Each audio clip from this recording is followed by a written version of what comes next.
So we're making our way through Unit 3 of Humble Yourself, the Way to Greatness. And Unit 3 is God humbles the proud and exalts the humble. And we're looking at various biblical examples of people who have been humbled by God. And we'll continue on and look at those who are exalted by God. But we're up to point D, and we're looking at a man named Haman. Now, if you are a Bible geek, a Bible reader, Haman is in the book of Esther. So unlike the stories that we have covered so far, talking about Pharaoh, talking about Nebuchadnezzar, God plays a very vivid and dynamic, interactive role in the story of Pharaoh and Nebuchadnezzar. But in the book of Esther, interestingly, God is never mentioned by name. But we know that God is always at work and that God is still reigning supreme over all of these events. So Haman is an example of total arrogance and even hubris, just the self-absorption, the self-exaltation, the self-deception of self-aggrandizement. He was so large and in charge in his own sight that he could no longer see clearly. So the book of Esther, the life of Haman really comes into the picture after the events of Esther 1 and 2, which are the events of how Esther becomes the queen of Persia. We're not going to talk about those things. We're really focused on Haman. But we're going to pick up at Esther chapter 3, verse 1, which starts with, after these things, King Ahasuerus. And so I just want you to know the after these things part is after the events of Esther becoming queen. So the first queen becoming deposed and then Esther becoming queen. All of those events are covered in Esther 1 and 2. We're picking up at Esther chapter 3, verse 1. So the king promoted Haman the Agagite, the son of Hammedatha, and advanced him and set his throne above all the officials who were with him. So Haman had a lot of authority. For the king to give that kind of authority, Haman was a very important guy. It wasn't just that he was self-important or, people who really aren't doing that much, but they have this bloated idea or bloated concept of how important what they're doing is or how big they are, even though there's nothing in the natural to confirm the evidence of that. That's called narcissism. That's a symptom of a narcissist. But Haman, he actually had a very high position of power and influence in the Persian Empire. So he wasn't completely delusional. He was just extremely arrogant and proud. But he did have a real position. All the king's servants who were at the king's gate bowed down and paid homage to Haman. So yeah, he was an important guy. People bowed down to him because of the power and authority that he had. For the king had so commanded concerning him. The king, the top dog in the whole of the Persian Empire, had commanded that everybody bow down to Haman. So it kind of just went to his head. It's not that his power wasn't real, but it went to his head. But Mordecai did not bow down or pay homage to Haman.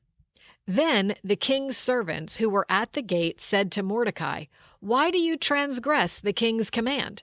And when they spoke to him day after day, and he would not listen to them, they told Haman, in order to see whether Mordecai's words would stand, for he had told them that he was a Jew.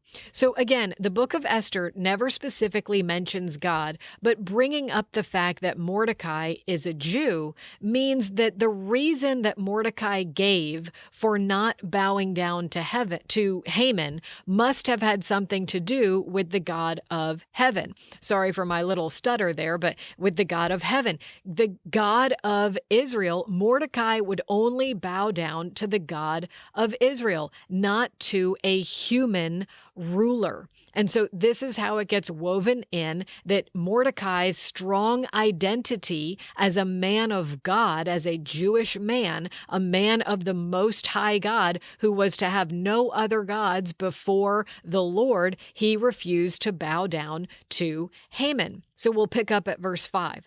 And when Haman saw that Mordecai did not bow down or pay homage to him, Haman was filled with fury.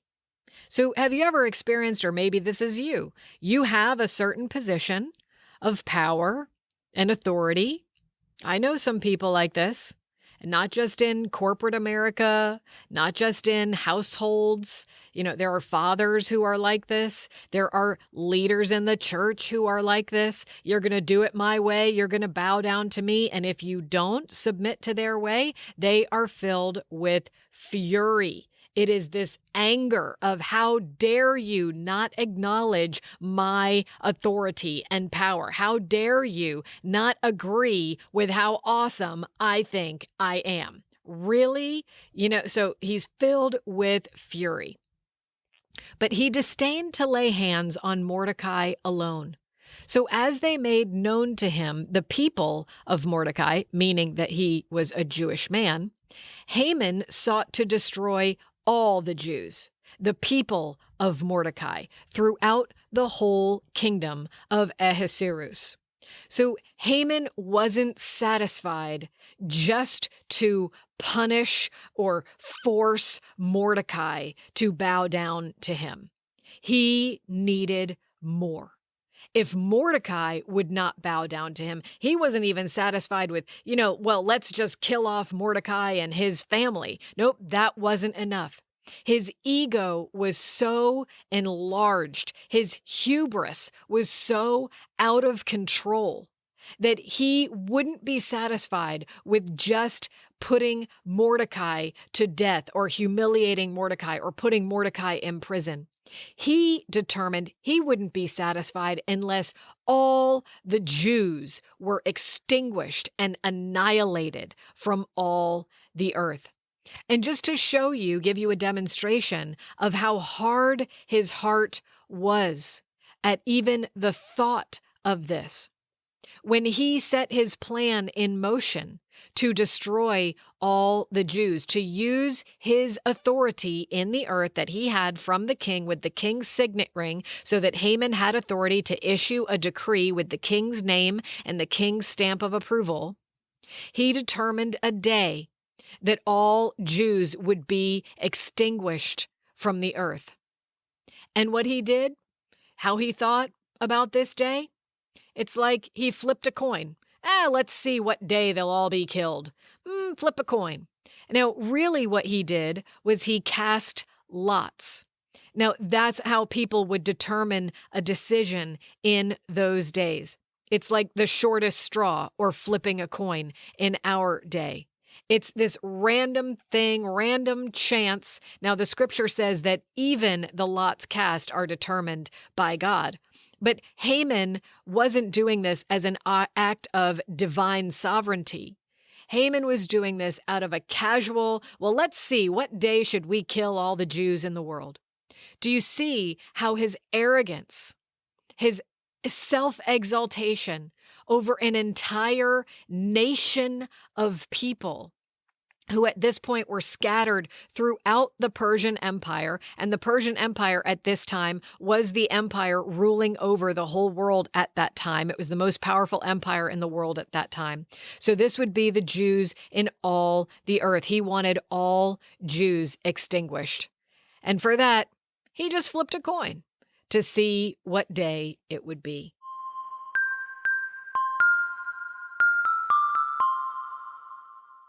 So quickly, the story goes on that Mordecai learns of Haman's plan. An announcement is sent out throughout the whole Persian Empire that on such and such a date, all of the Jews are to be annihilated, killed, destroyed, and all of their goods are to be plundered. Now, if you are the average Persian, And let's say you've been coveting your neighbor's donkey or their kitchen table that you like so much, or they have really nice this or really nice that, and you've been wanting it for yourself. And then all of a sudden, a decree goes out in the kingdom that you are given permission to go kill them and take all of their stuff. You're going to think like, great, like it's in my favor. Hey, I can go get that thing that I've been coveting, right? This decree went out throughout all the Persian Empire. So Mordecai learned of it. Mordecai brought it to Esther's attention, and he made it clear to Esther, you cannot deny who you are.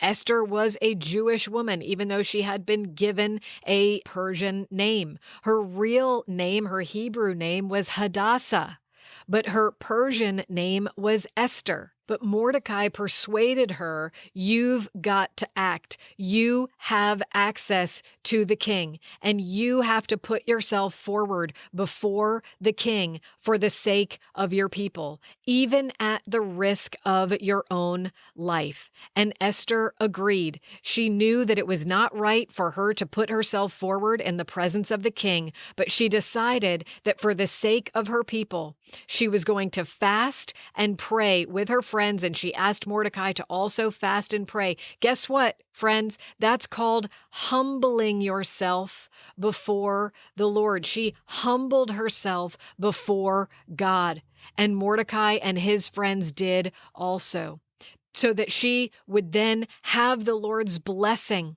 with her to put herself before the king and present her case for why Haman's wicked plot to destroy the Jewish people should be reversed by the king. So Esther goes in before the king. The king receives her. She is not put to death for putting herself forward. Hallelujah. The king receives her, and he offers her anything that she desires. So she proposes, I want you and Haman to come to a banquet that I will hold for you. So here's where we're picking up in the story of Haman.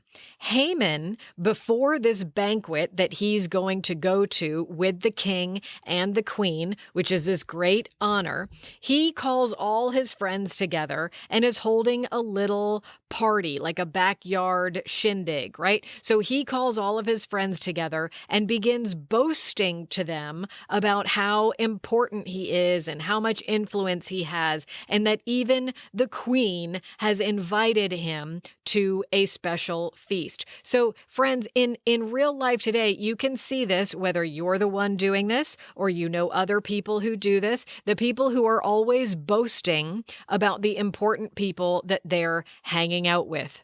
Yes, this still happens in the church. People will talk about the important minister that they're hanging out with, or this anointed person that they just so happen to be good friends with, right? Or in the world, it's more this rich person or this CEO or this other person that has all this money and power and fame and influence. Well, I was invited to be with them, or I was at a party where they were at. It's self-exaltation by associating yourself and your image in other people's sight with people that you deem to be important, or that might be important in their sight, because you're trying to raise your own image by having them think of you in alignment with how they think of them.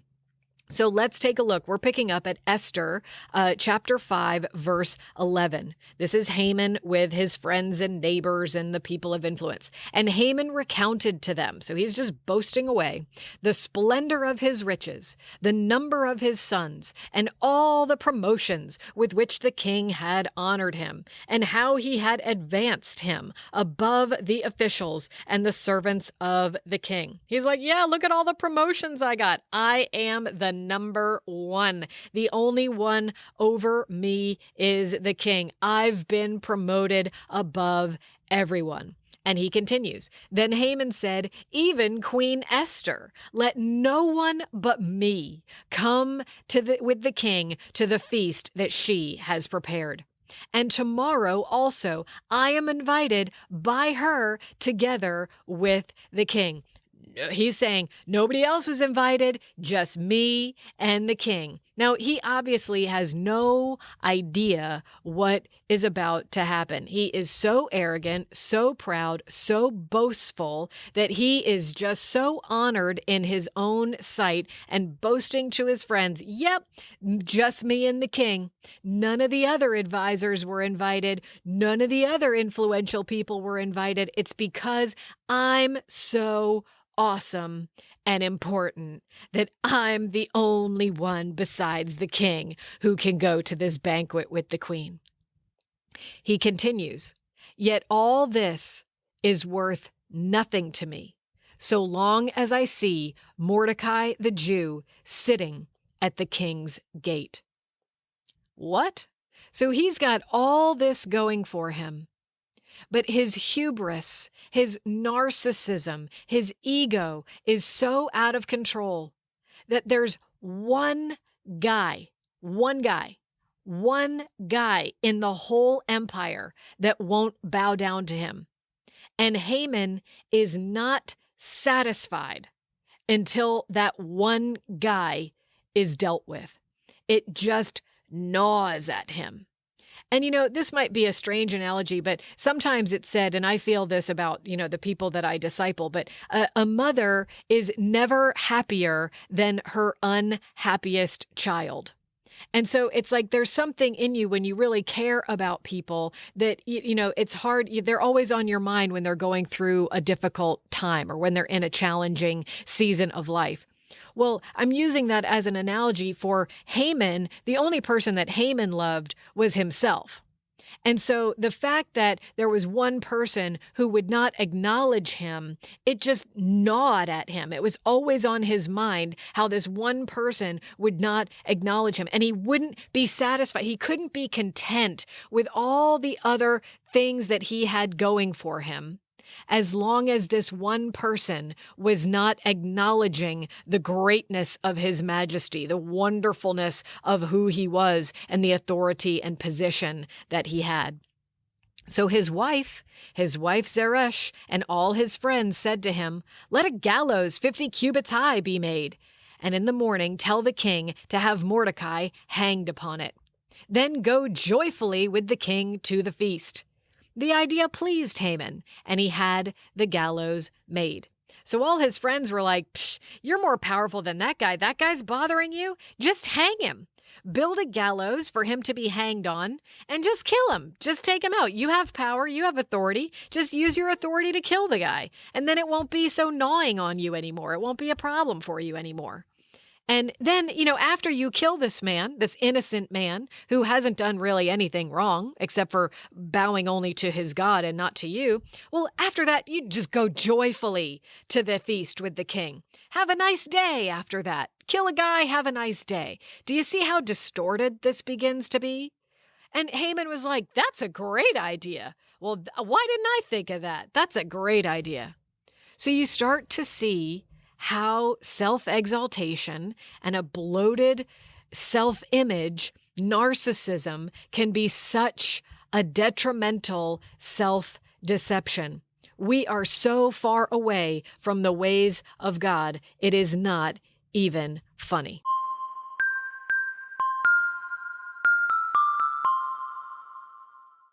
So continuing on in the book of Esther, and specifically focusing on the life of Haman, there was a night that the king couldn't sleep. Now remember, God is never mentioned by name, so this is not some divine revelation. God is never given credit for keeping the king awake or giving him a vision or a dream, but for whatever reason, the king couldn't sleep and asked for the royal record of good deeds to be brought to him where he was staying awake and not able to sleep through the night.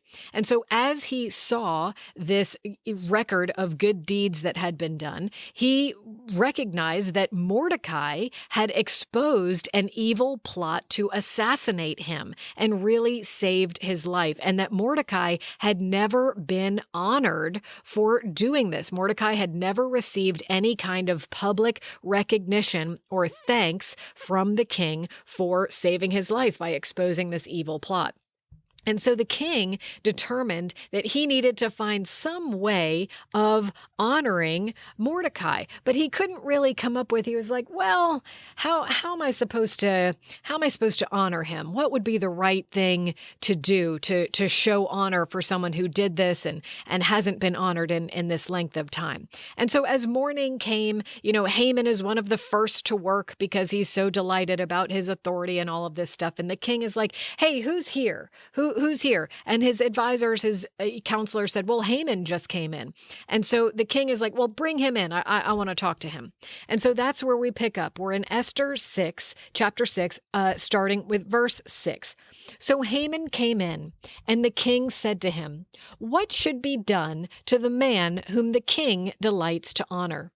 And Haman said to himself, 'Whom would the king delight to honor more than me?'" So you see, Haman is like so self-obsessed. He has no concept that the king wants to honor someone else, let alone his enemy. But Haman is functioning in such arrogance that when he's asked a question about what the king should do to honor someone, he just naturally assumes that the person being honored must be him.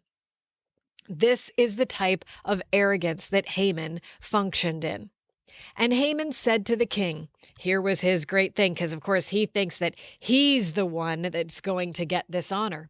"For the man whom the king delights to honor, let royal robes be brought, which the king has worn, and the horse that the king has ridden, and on whose head a royal crown is set. And let the robes and let the horse be handed over to one of the king's most noble officials. Let them dress the man whom the king delights to honor, and let them lead him on the horse through the square of the city, proclaiming before him, 'Thus it shall be done to the man whom the king delights to honor.'" So Haman is convinced that he is the man the king delights to honor. And so he sets it up like this is the reward that should be given. Basically, it is the symbol of royalty and equality with the king. Haman is already the king's number one top guy, top dog guy, right? But he wants more royal-like recognition, to wear robes that the king has worn as if he is the king, to ride a horse that the king has ridden as if he is the king, to have one of the king's noble officials walking through and proclaiming the majesty of this person that the king delights to honor. So you see, Haman thinks that he's setting himself up for this kingly, royal recognition. But verse 10, "Then the king said to Haman, 'Hurry, take the robes and the horse, as you have said, and do so to Mordecai the Jew, who sits at the king's gate. Leave out nothing that you have mentioned.'" The king is like, "That's a great idea. That's awesome. I really want to honor Mordecai. Do everything that you have said." And at this point, I don't think the king was doing this maliciously. I don't think he knew that he was catching Haman in his own hubris. I think the king just wanted to honor Mordecai and had basically no clue that Haman was in his own little private fury over the fact that Mordecai would not bow down to him. It's probably one of those issues that even though the king's servants knew about it, that it hadn't yet reached the ears of the king, or that this was why Haman had sent out the decree against the Jewish people. That's probably another reason why it was concealed from the king, because it's Haman's personal vendetta for someone who will not bow down to him.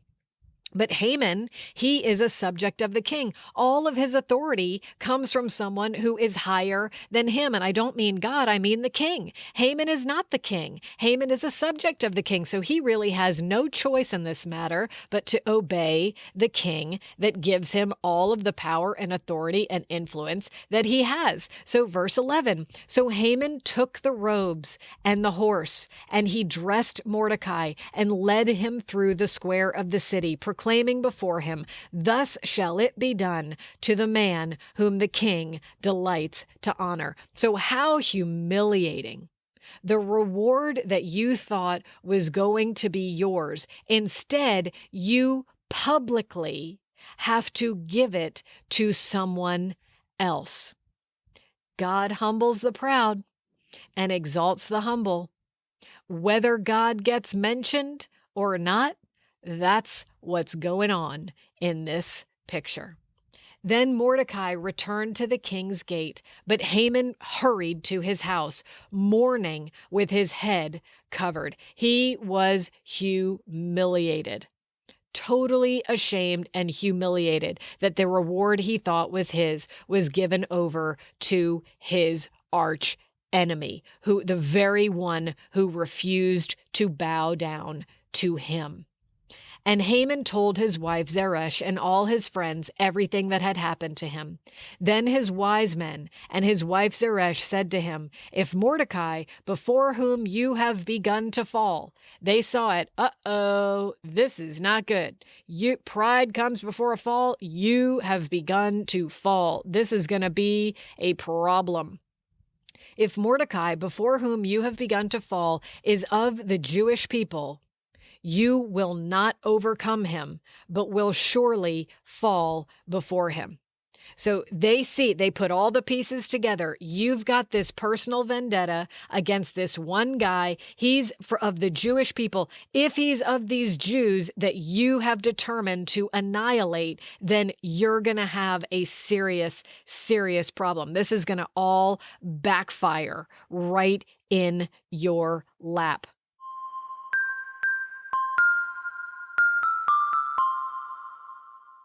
So the story continues.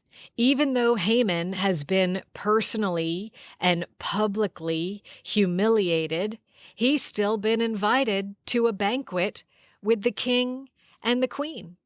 And so the queen, if you know the story, and if you don't, I really encourage you to read the book of Esther in your Bible. It's a quick read. You can read it in one sitting. It's only 10 chapters. But, Haman, he goes in and there's one feast that the queen serves them. And the king says, okay, so what would you like? You've thrown us this beautiful banquet. What would you like? And she says, what I'd like is come back again tomorrow for another banquet that I would like to throw for you and Haman. And so in Haman's mind, this is getting better and better, but it's a setup, and it's about to be his downfall.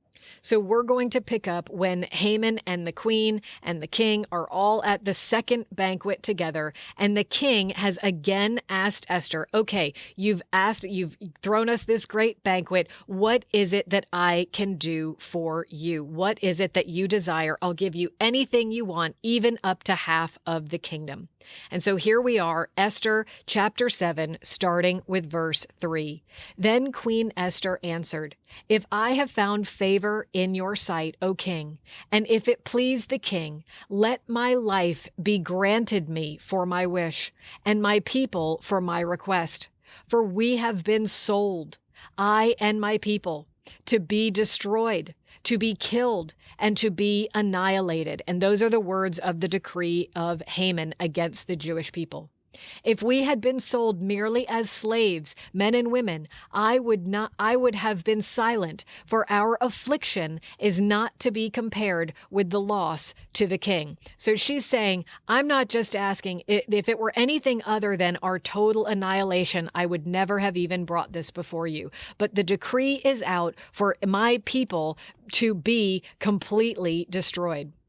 And then King Ahasuerus said to Queen Esther, who is he, and where is he? Who has dared to do this? So the king didn't know. The king was unaware. And Esther said, a foe and an enemy, this wicked Haman. Then Haman was terrified before the king and queen.